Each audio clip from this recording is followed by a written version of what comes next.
Has been launched following the robbery of Transport Minister Sindisiwe Chikunga and her bodyguards. Police say personal belongings and 2 SAPS service pistols were stolen during the incident on Monday. National Police Commissioner Fannie Masemola believes the 2 bodyguards performed their duties and protected the minister. Our senior reporter Dasen Thathiah spoke to Masemola earlier about the incident. The robbery of a national minister and protectors on a national road has caused outrage among some in the country, and that really puts into perspective the issue of crime that is facing South Africans.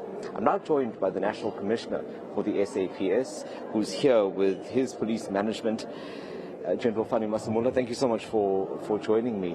I think perhaps let's just start with any additional details that you may have obtained about that robbery which involved the Minister of Transport.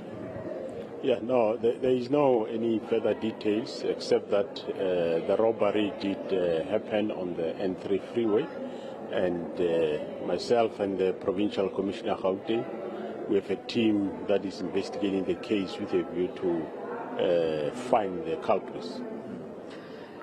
This has caused a lot of speculation around what may have happened. While I am aware that there is an investigation, at the outset, was protocol followed in how the protectors were actually performing their duties on that day?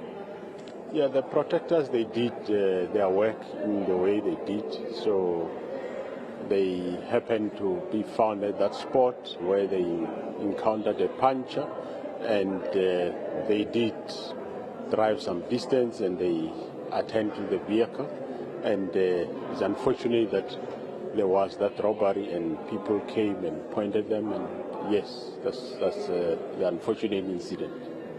I think more specifically around what would have normally been the protocol if you find yourself in a compromising position like that, especially while transporting a minister. I mean, one would argue that someone should have been keeping a watch while a tire was being changed. Look, the protocols, yes, there are protocols that they follow, which one would not detail them as such. We're looking at that, whether there are certain things that they might not have done or whatever. But at the end of the day, you have to put yourself in that position at the time when it happened, and we just have to take it from here and move forward and make sure that we investigate the case to get the culprits. And on the other side, we'll look at areas of training for members with a view to improve the training part, if there's any lag that we can improve on. But the fact that our minister was not injured, the members are injured, we are appreciative of that, and they shouldn't have involved themselves in any violent shooting where the principal will end up being injured. So we appreciate that she's alive, they are also alive, and we should take ourselves into the situation where they are, which only them knows what happened and what was the best possible way of responding at the moment in time. It can never be, there are protocols that we put which they know what to do, but if it happens, every situation is handled differently, and the way they handle this one, the fact that no one is injured, we are fine. But on the other side, we look at both chasing the criminals, which we are aware that now and then there are areas where there are spikes on the road, which in this case doesn't look like the members were aware that this is spiky. They thought it's just a puncture. They drove over something that caused a puncture. But in Gauteng we know there are areas that we know, and we have patrolled those areas.